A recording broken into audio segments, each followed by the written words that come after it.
Well, let me just preface this by saying Nathan made these claims. I have not been able to corroborate them in any way. So she wasn't a MrBeast fan, but she knew who he was. Who she was. He at the time. Sorry. Oh, it's all over. You're cancelled. You're done. So I don't think it was a large account. I just think that Tyson was looking at, women who are transitioning and their stories, which I understand if you're a public figure. Yeah, Tyson was aware of the power dynamic and how it would look on paper. I interviewed someone anonymously for the story who worked with both of them.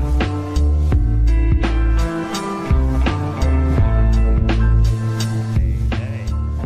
Hello, Steven. How's it going? All good on my end. How about you? Very good. Can't complain. Do you want to just introduce yourself so everyone knows exactly who you are? Sure. My name is Steven Asarch. I've been a digital culture journalist for the past 8 or so years. I've written at Newsweek, Business Insider, Complex, Daily Dot. Wow. Yeah, I know. I've been doing this shit a while. And most recently, I've been writing exposés on what's been going on in the world of MrBeast for Rolling Stone. Okay. Yeah, we had a quite good conversation last time.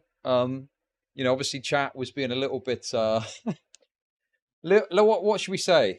A little bit energetic, shall we say? But I think we had a good conversation. I can understand. I guess I should also say I am a liberal soy boy cuck. So gotta get that out of the way first. I understand how chat will feel, but I'm okay with it. So when we last spoke, obviously you mentioned that you were going to go ahead and do another article about this, which you've now released. So it's in the Rolling Stone. Great stuff. I guess the first point to start with is what new information did you find out about, and how, if at all, did it change your perspective on the situation? Sure. So working on this story, I immediately went to Nathan. Nathan Wayman was one of the Discord moderators that worked on Kris's server. Nathan describes an environment where he thought that he was going to be a part of MrBeast, where he was going to have this opportunity to join the channel. And he was 15 at the time. So the observation isn't too, out of the ordinary. While Nathan was moderating for this server... Sorry, I need to just say something on that. That has literally given me chills, unironically. That is sending shivers down my fucking spine. Because my boys, who have just turned 7, they watch Unspeakable, who's like a MrBeast style channel, and they say to me, "Oh, I want to work on the channel." They believe genuinely that they're going to be able to work on the channel if they met them. And it's like, thinking that could lead to this happening in their perspective is kind of fucked, right? And I totally get how someone could get that mentality, particularly if they're younger. Yeah, there's nothing stronger than a young person's parasocial relationship. Like, if you watch someone every day and they've been on your iPad as you age and your brain develops, you genuinely develop a friendship with them and you think that you know them. So when you have the opportunity to actually meet them and be a part of their social circle, it kind of blitzes your brain a little bit because there's no world where you thought that could have been a possibility. So when Nathan, joins this server, it seems like his opportunity into becoming a huge YouTuber. Then him and Ava and Lava have these hour-long Discord calls. Obviously, there's no evidence of those, but speaking with Lava and Nathan, Ava would talk about her marriage. She would compare her wife to Belle Delphine. Sometimes they talk about hentai, like weird conversations that you shouldn't be having with a 15 or 16-year-old when you know they're 15 or 16. Also, Ava's smoking weed the whole time while on camera with these teenagers. Like, it's just a weird situation that should not, there should have been some checks and balances, but in those earlier days of MrBeast, it didn't seem like there were any. It just sort of seemed like a grab and go where everyone could do what they want and exist within these servers. I know Jimmy was also in that server. MrBeast PR confirmed with me that those, I know the Tyson's cock size or whatever the hell the post is was legitimate and actually was from Jimmy. So he was in the server. Um, Nathan is basically, he told me that he's working like 8 hours a day on this server. You know, he's his full-time job. He's waking up in the middle of the night at 2 a.m. to cold sweats of Discord messages of people piling him on and being like, you need to fix this. When he thought this was just like a fun opportunity for him to, right. Work on a Discord for an e-celeb. And his claim on this is that he was doing this because he perceived this as being an opportunity to get into the channel, right? At 15. Yeah. Right. He thought this was his chance to become a successful YouTuber, which I don't doubt him. Like, if you look at MrBeast's, cavalcade of influencers and people on his channel, they're successful influencers on their own right because of just showing up in MrBeast videos. So it's not that out of, the ordinary. And then eventually, after a few years, he decides he has enough and just leaves the server. Tyson tries to invite him back. But he has enough, and he's left, and he's done with it. A part of the story I didn't put in because I couldn't corroborate it, but I can just dump shit here. I don't feel bad. Nathan tried to come out with his story about a year ago. Well, let me just preface this by saying Nathan made these claims. I have not been able to corroborate them in any way, so take them with as much of a grain of salt as you'd like. Nathan wanted to come out with a story a year ago, and he posted he posted a story on his Instagram saying, I'm going to talk about my time with MrBeast, and people from MrBeast still followed him on Instagram and reached out. I think it was someone related to Chandler reached out and talked him out of it. So when the lava stuff started to break, Nathan realized that, oh, this is now my opportunity to share my story and get it out. And that's basically the first half of the story. So yeah, I've spoken about this thing on stream as well. So yeah, I mean, the second half is with this other individual who ended up being the assistant, right? Like, what's your take on that? Yeah, sure. So explain the first story, I guess, and then Yeah. Jess published a 60 thread post on Twitter. So their story was already out there, but I kind of, broke it down and kind of got some details that I don't think we've had. Jess is a trans woman who is posting about her transition on social media. Tyson noticed the transition photos Jess was posting and reached out. Tyson was not out as a trans woman at this point. So Jess was like over the moon again. She wasn't a MrBeast fan, but she knew who he was. Who she was. He at the time, sorry. Oh, it's all over. You're cancelled. You're done. I know. Please continue. That's the hardest part when covering, trans issues is when there's a transition like halfway through a story. It's like, when do you use the proper pronouns? It should be she the whole time. I know.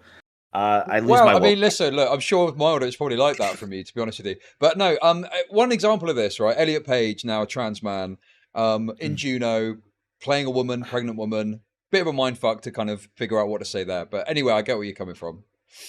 Yeah, I try to stick with she, her pronouns. Sure. So she reached out, and Jess was over the moon. Like, just, MrBeast is huge. Jess asks for a chance to appear on the MrBeast channel or a job. Tyson goes, yeah, I'll look into it. Tyson then flies Jess out first class to her home.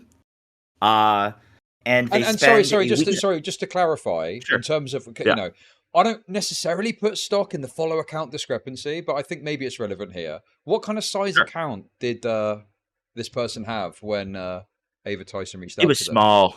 It was small. I don't have the exact, but right now her account is sitting at like 7K followers, and that's with the boost from the MrBeast story. So I don't think it was a large account. I just think that Tyson was looking at, women who are transitioning and their stories, which I understand. If you're a public figure, yeah. Okay, sorry, I'm trying to be serious. Okay, listen, I've got more leeway to be transphobic. I know you've got to toe the party line, so to speak. Okay, but you must understand that is like red meat to the transphobes, right? That is like the AGP argument in there, right? You've got a person who's looking at trans people and going, "Oh, I want a bit of that." Bro, that's crazy. Sorry. Yeah, I guess we just see it differently. Sure. Okay. How do you get see it? How do you see it? Again, I see it more as just like, if we're taking Tyson without just, taking Tyson out of it for a second, transitioning publicly is a difficult thing to do. Tyson did get a lot of hate for it. So her looking at, people who are transitioning publicly, and that, she likes their transition, it makes a little sense. But how do I make money? I am no expert and no need to get into that. So Tyson, I'm sorry, by the way. I'm sorry. Okay, I'm trying to be sensible, but okay. I get you, man. We're on different sides of the same plate. Okay. I don't need all that shit. Okay, it's fine. Go on. So I got you. So Jess, gets flown out. They fool around with each other for that week and a half, and then Jess leaves. After Jess leaves, Tyson offers her a job as her executive assistant. So Tyson offers her a full-time role as to be Tyson's executive assistant. I've seen the paperwork. She was a full-time employee, not a contractor. Jess then works as Tyson's executive assistant for about a year. During that time, they're still basically fooling around, kind of pushing the limits of what an employee and employer relationship should be. And after a year, Jess decides, after, some controversy that's in the story I don't want to get into, that she's had enough. At one point, she claimed she was sexually assaulted, and the environment was just toxic for her. So she decides to go back home and leave Tyson's house where she had been living for that year. Tyson then fired her, claiming that she needed someone who would be more there for her. About a week or maybe 2 weeks afterwards, Jess reaches out to MrBeast HR, and they start an internal investigation, which I think, I have no way to prove, is the internal investigation that MrBeast was talking about in his tweet. I think that's basically the cliff notes of the story without getting into all the nitty-gritty details. Sure, I mean, that's a pretty good summary, I guess. Yeah. It's funny because I think we've probably got quite similar views on this story, but that's kind of boring of us having a conversation, so I'm going to try and play devil's advocate a little bit, okay? We want blood sports! And also, I love questioning victims. It's one of my favorite things to do. I love questioning the story of victims, and I'm very anti-Me Too. No, I'm not anti-Me Too. I'm just anti the kind of hysteria and stuff, right? And I guess what I'd put to you is this, okay? So what do you make of claims or the kind of argument that this person who got entangled with Ava Kris Tyson, did so of their own accord? They made decisions themselves to do this, and so they bear some brunt of the responsibility for what went wrong. So, with Jess, I think, and it's in the article, from the get-go, there's an inherent power dynamic. Like, Ava is the successful YouTuber with all of the opportunity and all of the responsibility. I can obviously understand, it's the relationship itself started out platonic. I don't think Jess would argue that in the slightest.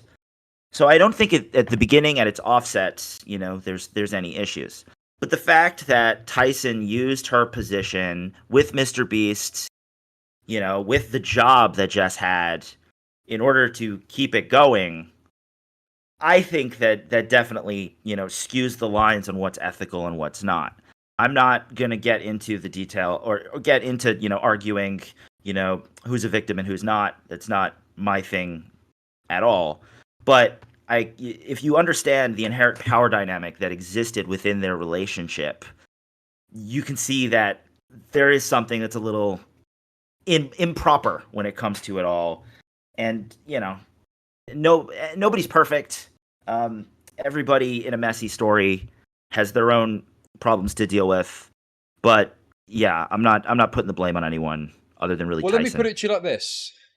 I've heard the Sure, put it phrase that way. I've heard the phrase Harvey Transtein getting thrown around.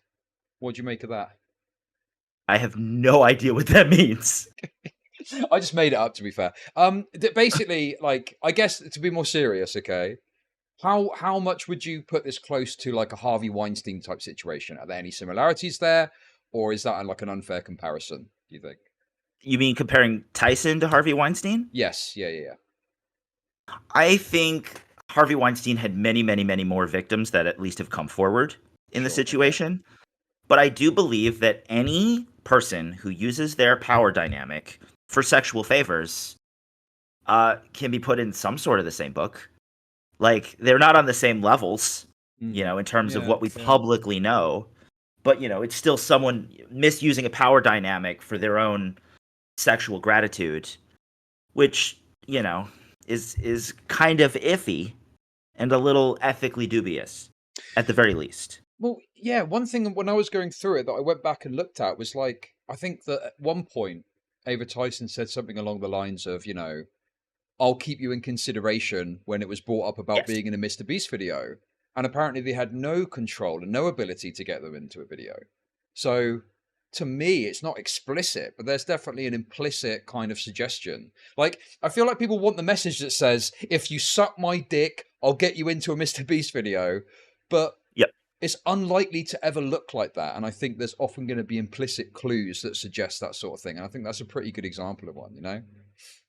I think when it comes to discussing claims of essay on the internet, it's never black or white. It's always a Yeah, gray yeah. area where Yeah. things are muddy and it's hard to figure out what exactly the truth of the story is. Like, I can tell you the way that Jess interpreted that text message of "I'll see what I can do" to mean I can get you on the show. Yeah.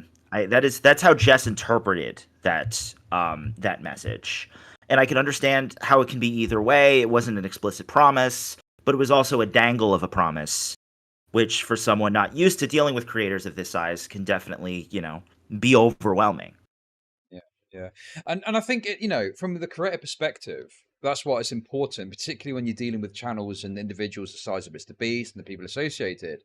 It's just about having like a hard line in the sand.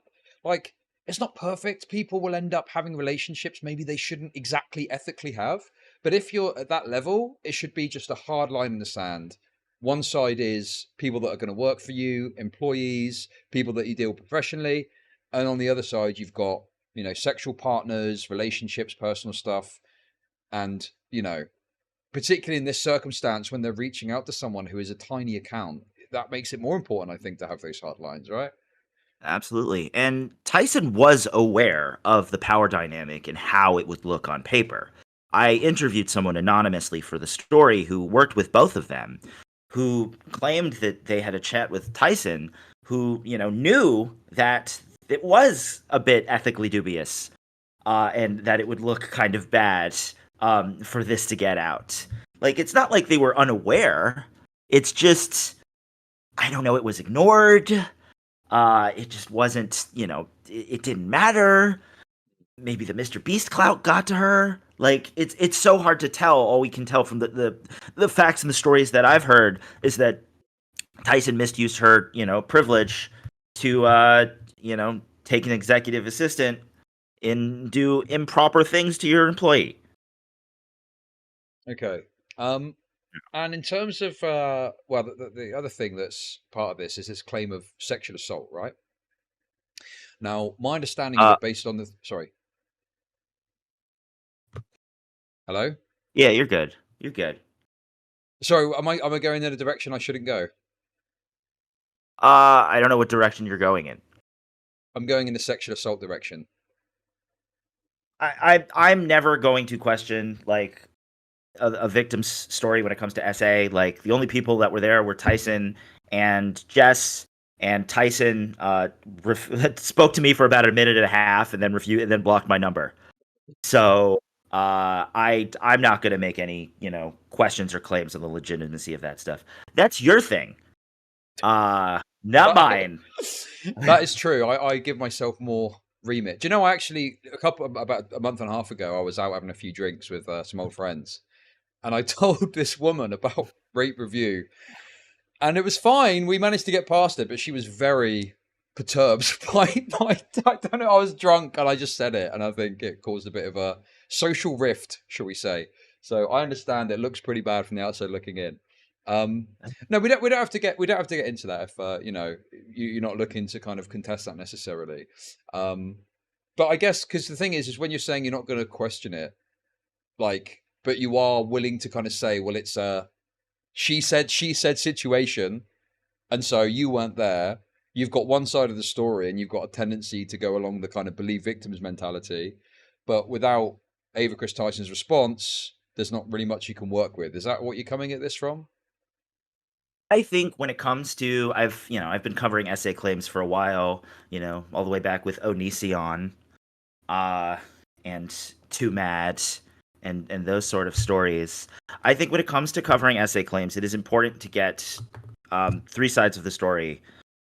Both people that are involved in the essay, as well as whatever documentation exists around it.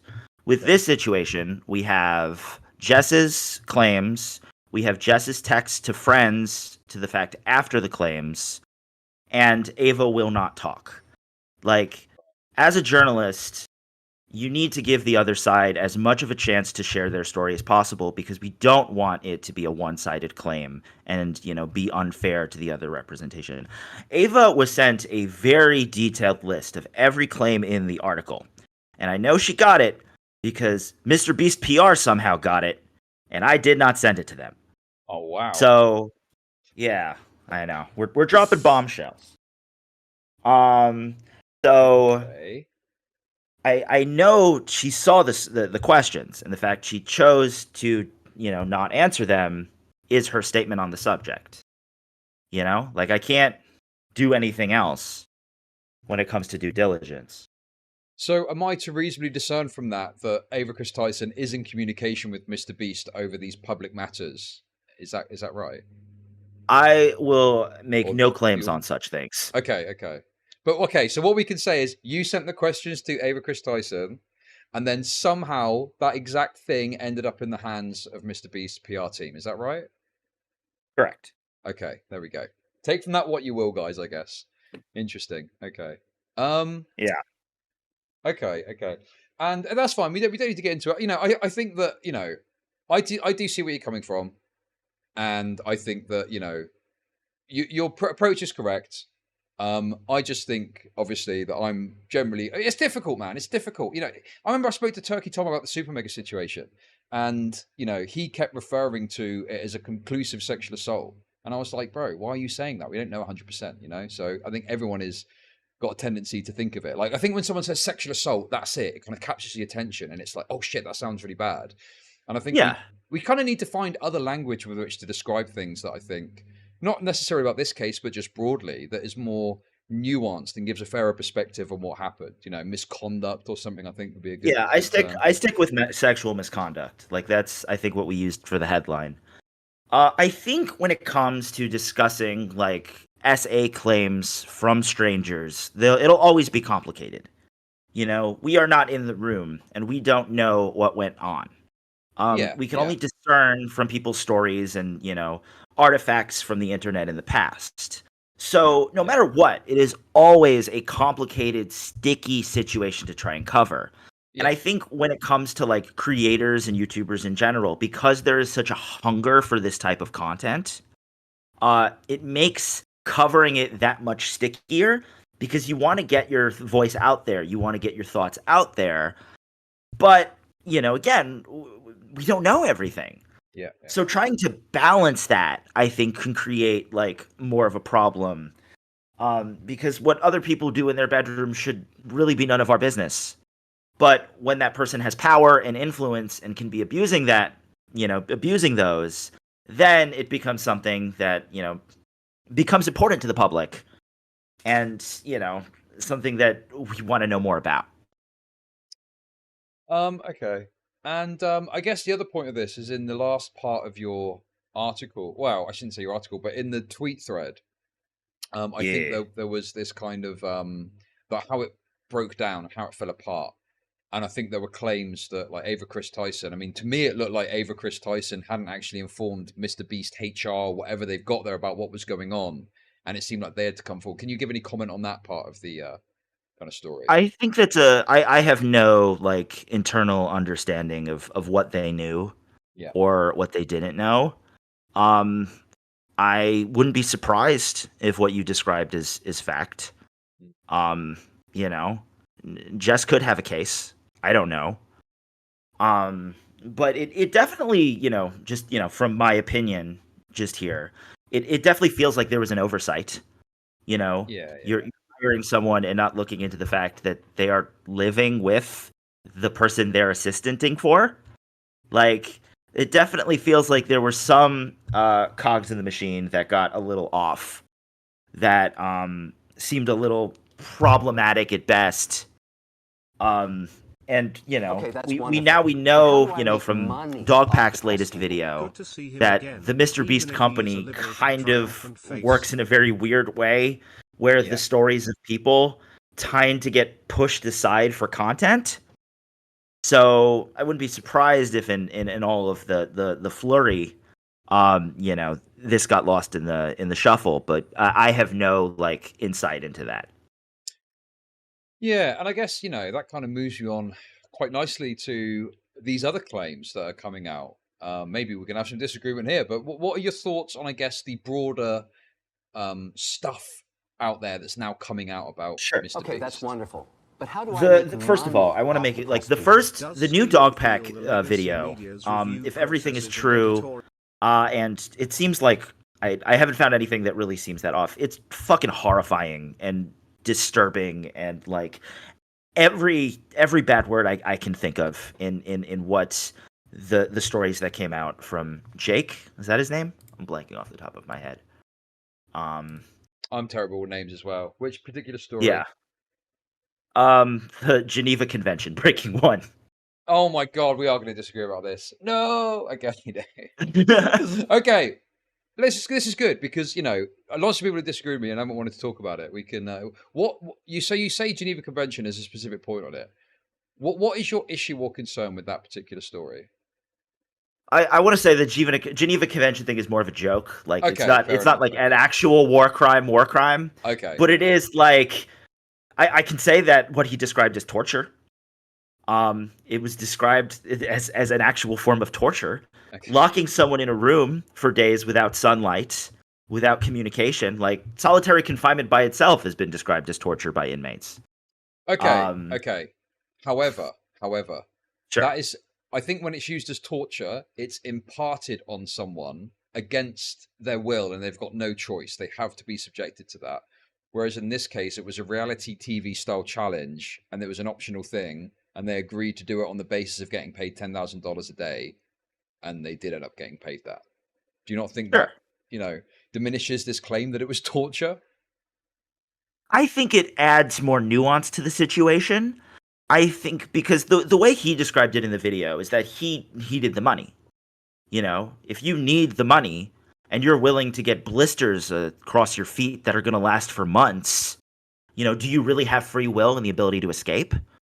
Again, I'm not him. I mean, yes, he does. I'm not saying that he can't, okay. but like, mentally, I can understand where he comes from. Why didn't he just get a normal job if he needs money? Man, that's the question you can ask anyone who appears online in any of those weird videos. It just feels like free what will you're is doing real. is what other people are doing. Is we're creating this like false dichotomy where it's like you're desperate for money. You either starve in a ditch or you do some sort of MrBeast reality style contraption for $10,000 a day. And I'm like, well, you don't have to do either. If you don't want to do that and get a shitload of money for some insane challenge, you can just go and put your CV out and get a normal job. Like, why are we acting like this is the only possible way you can make money in the world? You start a YouTube channel if you want to work in online media and give that a go. Do it part-time. Get a part-time job. Like, there's lots of options if you want to do this. And it feels like he chose, like, fairly, an extreme option, but he chose to do that beyond all the other options that he had if he did need money. And I Sure. think that 10K is a reasonable compensation, even if it was deeply unpleasant what he had to experience. I guess that's my take on it. Sure, I totally understand.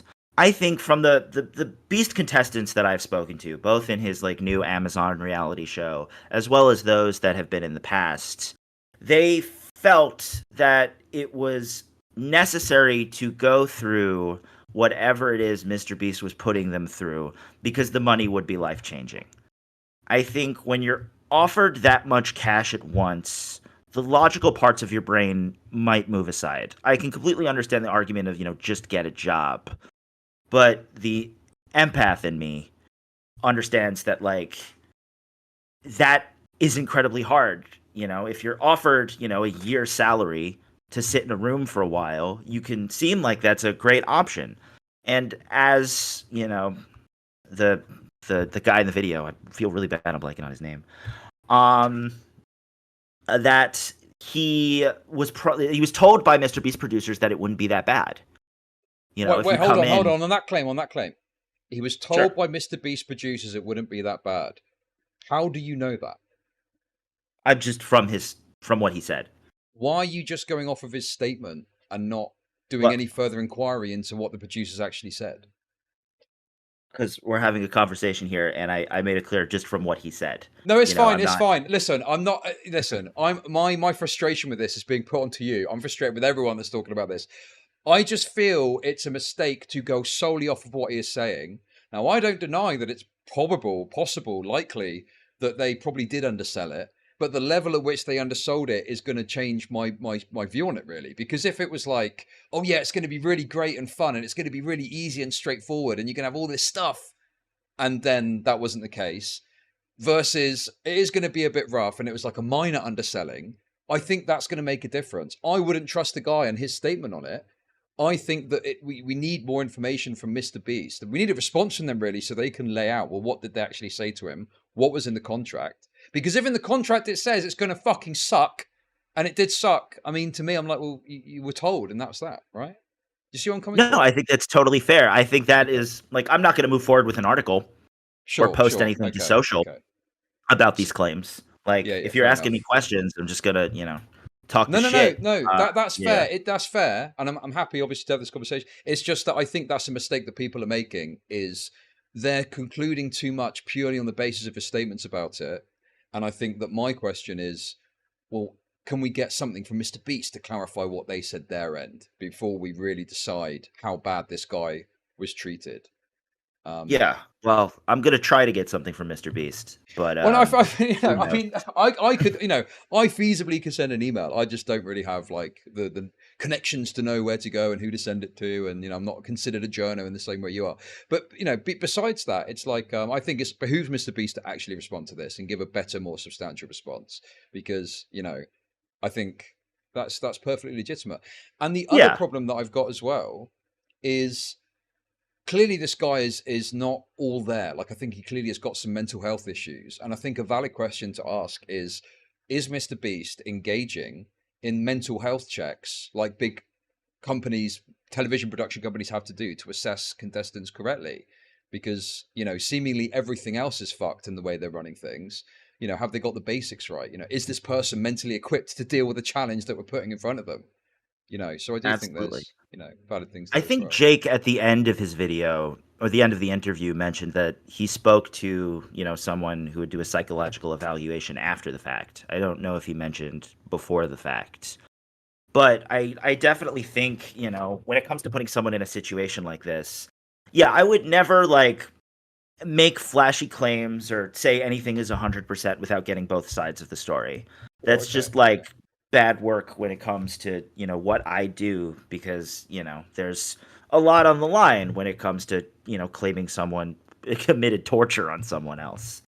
But, as I said, just from looking at his one video without the utter context, I will say Mr. Beast's response to both my story coming out and Dogpack's video coming out at the same time was to leak that letter to Drama Alert. That was probably that they seem to do that the same day, and I think that's the only comment we've really gotten. Which is, it's neither here nor there. We'll see what happens when it comes to what Jimmy says. But I agree. There needs to be something that's said, because right now the internet is just kind of going wild with these claims. Well, yeah, I mean, listen, this next point, I think we're probably going to have some agreement on. We'll see. Oh What no. What do you think about this Jake the Viking stuff and his brother-in-law being on the sex offenders registry whilst working for MrBeast? That's weird, man. I do think that, like, if you're uh if you're working on a show for kids, you shouldn't be on the sex offenders registry. I mean, it's the same thing with like Quiet on Set, the Yeah, yeah, Nickelodeon sure. docuseries. Like, Yeah, it's yeah. similar idea. Like that, I am totally beyond. I don't know his story. I had a brief. Jake answered some questions for me. Um, but it all seems just kind of weird. Why did you have him on? It doesn't make a hell of a lot of sense. Um, yeah, we don't know the full story, but the fact that there is, a sex offender registry working on a channel for kids, eh, it's the same issue I had with, the Quiet on Set stuff. Yeah, yeah, sure. And I think that, I would, I agree, obviously, fundamentally with what you're saying.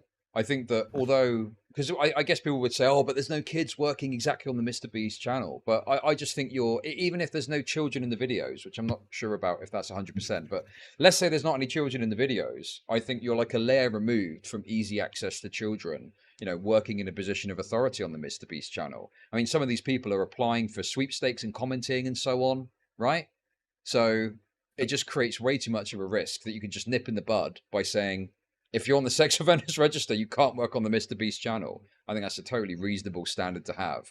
And it's shared by any organization that involves participation with children in any meaningful way, I believe. So just seems like I th- massive, grotesque oversight and negligence on MrBeast's part. it seems, again, it's kind of the issues with, Jess being hired as Tyson's executive assistant, where it's like, where's the oversight inside the company? Yeah. I think, like, I've covered this a little bit in the past with like the Linus Tech Tips stuff. When a YouTuber reaches a certain point, they become a giant company where they have, dozens of people beneath them. But YouTubers aren't like businessmen by trade. They're video makers by trade. They've never run a company. So if you then dump a company into their lap and expect them to do all of the things when it comes to traditional HR and, traditional, workplace background checks, it doesn't really work out. I did a story in January about this YouTube animation studio, Spindle Horse Tunes. They did Has Been Hotel, and it's an Amazon show. But like, while getting hundreds of millions of views, they had no HR department, and they were just hiring freelancers willy nilly. So all of these, problems that were happening with these animators are being answered by like the best friend of the one who owns the company.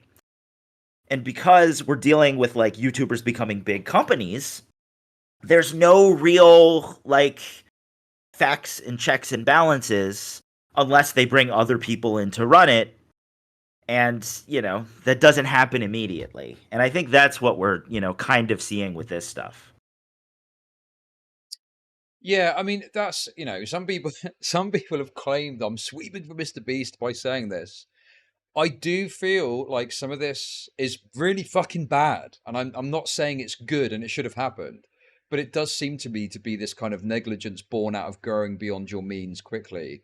Like you said, not being a business person by trade, just being a video guy, and then all of a sudden you've got a big fucking operation that you need to run, and then probably not investing resources and actually dealing with that properly, setting up a business structure, having a HR team, having CEO, CFO, whatever. Like that's how a business is normally run, and it just seems like they totally don't do any of that until they're called out Well, like definitely this. in the beginning, they didn't have any of that stuff. When Yeah, yeah. Delaware was first brought on, they had none of that.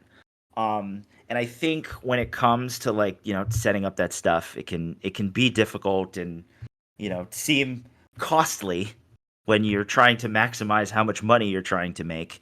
And we know a lot of how Jimmy feels and how Jimmy runs his company because he's done so many interviews and podcasts and speeches, and people have come out and spoken about him, is that he is a very analytically focused human being.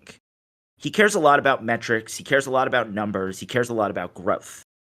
If that is your main focus above the human problem, the humans in your videos are there to make content, then it can create these problems that we're seeing, with Delaware and Jess and even, Tyson to an extent. If you're so focused on the analytics and you're so focused on the numbers that you let the human cost kind of go to the sides, it will create problems, as we've seen. Yeah, I mean, even in the glorious United States of America and its capitalist dream there are regulations that exist that, make companies think about these things, because there's a recognition if you don't have rules in place to govern this, it's